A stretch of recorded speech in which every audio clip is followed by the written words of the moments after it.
기원전 323년 6월 바빌론 38도 폭염 알렉산더 대왕이 죽었습니다. 그런데 시신이 6일이 지나도 썩지 않았어요. 플루타르코스가 직접 기록했습니다. 의사들은 지금 다른 결론을 내립니다. 그는 그때 살아 있었을 가능성이 높다고요. 그리고 이건 알렉산더만의 이야기가 아닙니다. 오늘 3명의 이야기입니다. 시대도 직업도 다르지만 공통점은 하나. 아무도 그들의 죽음을 직접 확인하지 않았다는 겁니다. 에드거 앨런 포, 추리소설의 아버지. 그런데 이 사람 마지막이 너무 이상합니다. 1849년 10월 3일 볼티모어 비가 내리는 밤 라이언스 술집 앞 골목에 한 남자가 쓰러져 있었습니다. 의식이 없었어요. 입고 있는 옷은 본인 것이 아니었습니다. 누군가의 헌 코트, 진흙이 잔뜩 묻은 채였어요. 주변 사람들이 달려갔고 남자는 가까스로 눈을 떴습니다. 그리고 단 한마디. 레이놀즈. 레이놀즈. 누구도 그 이름을 알지 못했습니다. 왜 세계적인 작가가 볼티모어 골목에 쓰러져 있었는지, 왜 남의 옷을 입고 있었는지, 레이놀즈가 누구인지 아무도 몰랐습니다. 워싱턴 컬리지 호스피털 1849년 10월 3일 포가 실려 들어왔을 때 의사들은 이유조차 알 수 없었습니다. 4일 동안 깨어났다가 의식을 잃기를 반복했어요. 이름 모를 사람을 부르고 울부짖고 다시 혼수 상태. 그리고 10월 7일 새벽 사망 선고. 근데 여기서 이상한 게 있어요. 그 사망 선고를 한 의사조차 사인을 기록하지 않았습니다. 공식 사망 기록 자체가 전해지지 않아요. 4일간 무슨 일이 있었는지 모릅니다. 사인도 모릅니다. 공식 기록에 없습니다. 포는 기록을 남겼습니다. 나를 절대로 즉시 매장하지 말아달라. 그가 평생 여러 편의 단편 소설에서 생매장을 반복해 묘사한 건 픽션이 아니었을 수 있어요. 사인도 모르고 4일간 무슨 일이 일어났는지도 모릅니다. 단 한 가지, 그가 무엇을 두려워했는지는 기록으로 남아 있습니다. 포의 경우는 여전히 공백이 많습니다. 그런데 다음 사람은 다릅니다. 칼에 찔린 직후 실제 부검 기록이 남아 있어요.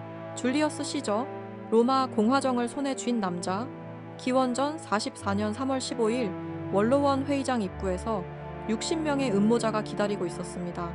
칼날이 스분 3번 꽂혔어요. 그 자리에서 쓰러졌고 역사책은 즉사라고 기록했습니다. 근데 여기서 이상한 점이 있어요. 53번이나 찔렸는데 사실 치명상은 딱 하나였습니다. 로마 최고의 권력자가 쓰러졌습니다. 웃음 3번 찔렸으니 즉사였겠지. 누구나 그렇게 생각했어요. 그런데 수에토니우스의 황제전에는 당시 부검의 안티스티우스의 기록이 남아 있습니다. 그 숨도 설계의 자상. 2003년 이탈리아 법의학자들이 이 부검 기록을 디지털로 재분석했습니다. 결론은 충격적이었어요. 이슴 3개의 자상 중 치명상은 단 하나. 나머지 22번은 얕은 상처였습니다. 즉, 시저는 스붑 3번 찔린 직후에도 즉시 사망하지 않았을 가능성이 있어요. 그렇다면 그 순간 현장에서 시저의 죽음을 직접 확인한 사람은 누가 있었을까요? 근데 여기서 질문 하나. 누가 시저의 마지막을 직접 보았을까요?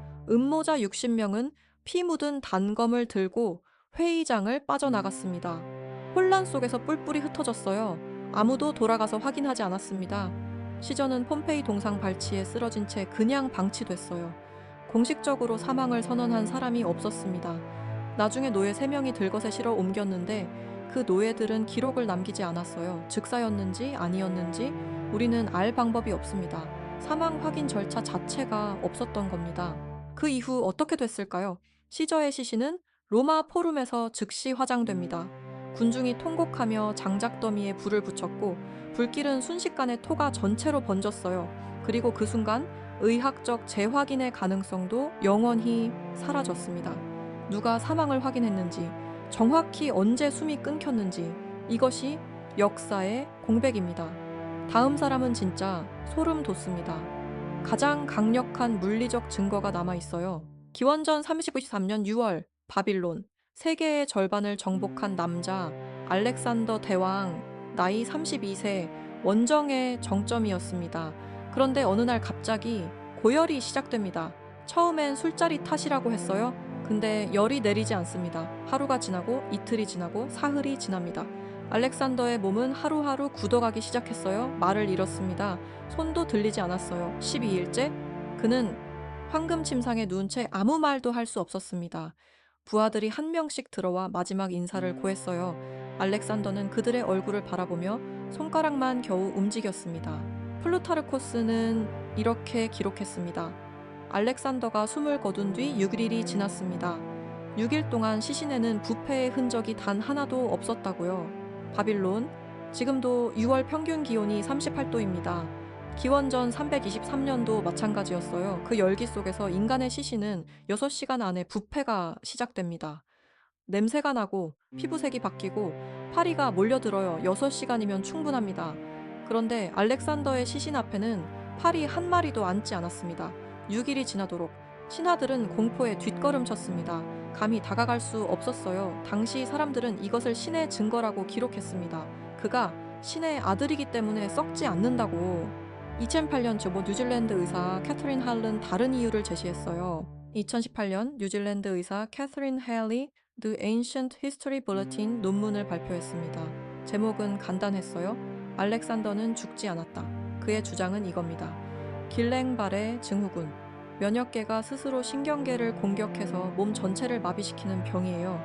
팔다리부터 시작해서 호흡 근육, 심장까지 천천히 멈춰가죠. 근데 여기서 핵심은 이겁니다. 의식은 살아있어요. 네, 눈으로 보고 귀로 듣고 머릿속으로 생각하면서 이 몸만 움직이지 못하는 상태. 당시 사망 판정 기준은 맥박과 호흡이 안 잡히면 사망이었습니다. 길랭발의 증후군은 둘 다 거의 멈추게 만들어요. 알렉산더는 살아있는 채로 죽었다고 판정됐을 가능성이 있습니다. 12일간의 마비, 6일간 썩지 않은 시신, 이제 설명이 됩니다. 신하들 앞에서 손짓으로만 작별을 고하던 그 남자. 의식은 이때 아무것도 할 수 없는 상태로 누워 자신을 보내는 행렬을 지켜봤을 수도 있습니다. 그런데 여기서 가장 소름 돋는 게 있어요. 전해지는 이야기에는 알렉산더가 죽기 직전 마지막 명령을 내렸다고 합니다. 딱 하나였어요. 내 손이 관 밖으로 보이게 묻어라.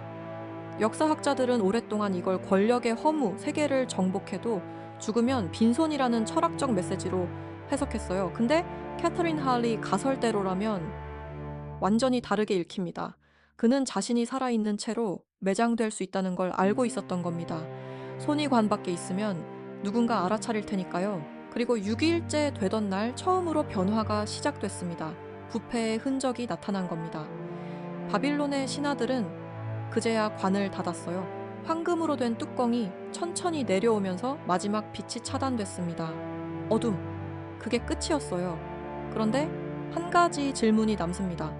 알렉산더가 정확히 어느 시점에 진짜 사망했는지 우리는 모릅니다. 6일 중 어느 시간이었을까요? 어쩌면 관이 닫히기 직전이었을 수도 있어요. 알렉산더, 엘사, 에드거 앨런 포, 줄리어스 시저, 시대도 다르고 죽은 방식도 다릅니다. 근데 공통점이 있어요. 아무도 그들의 죽음을 직접 확인하지 않았습니다. 알렉산더는 6일간 방치됐고 포는 4일간 의식불명이었는데 사인을 적은 사람이 없었고 시저는 음모자들이 도망친 뒤 노예 3명이 들것에 실어 날랐어요. 세계에서 가장 유명한 죽음들이 정작 아무도 끝을 보지 않은 죽음들이었습니다. 그리고 이건 이 세 사람만의 이야기가 아니에요. 그리고 이 공포는 권력자만의 이야기가 아니었습니다. 알렉산더도 시저도 포도 결국 시대의 한계 앞에 놓여 있었어요. 19세기 이전 의사들조차 사망 판정 기준은 단 하나였습니다. 맥박이 안 잡히면 사망, 그게 전부였어요. 가사상태, 기절, 저천증, 이 세 가지 모두 맥박을 거의 사라지게 만들 수 있습니다. 구분할 방법이 없었어요. 그래서 19세기 미국과 유럽에서는 수백 건의 안전관 특허가 출원됐습니다. 관 속에 줄을 달고 줄 끝에 종을 달았어요. 혹시 눈을 뜨면 당겨서 알리라고. 알렉산더, 시저, 포, 우리가 죽었다라고 배운 그들이 정말 죽음의 순간에 죽었는지 영원히 알 수 없습니다. 사망 진단이 정확해진 건 1900년대 들어서예요. 그 전 수천 년 동안 인간은 살아있는 채로 묻힐 수 있는 종이었습니다. 이 이야기가 소름이 돋았다면 다음 편은 더 강합니다. 오늘 이 이야기가 소름이 돋으셨다면 구독과 좋아요 부탁드려요. 알림 설정하시면 다음 편 올라오는 즉시 알려드릴 수 있어요. 다음엔 더 충격적인 죽음의 미스터리를 가져올게요. 무덤이 열렸을 때 관 안쪽에서 손톱 자국이 발견된 사람들, 수백 건의 안전관 특허, 그 뒤에 숨겨진 진짜 사례들을 낱낱이 풀어드릴게요. 알렉산더, 포, 시저가 예외가 아니었습니다. 이건 역사 전체의 이야기예요. 다음 편에서 만나요.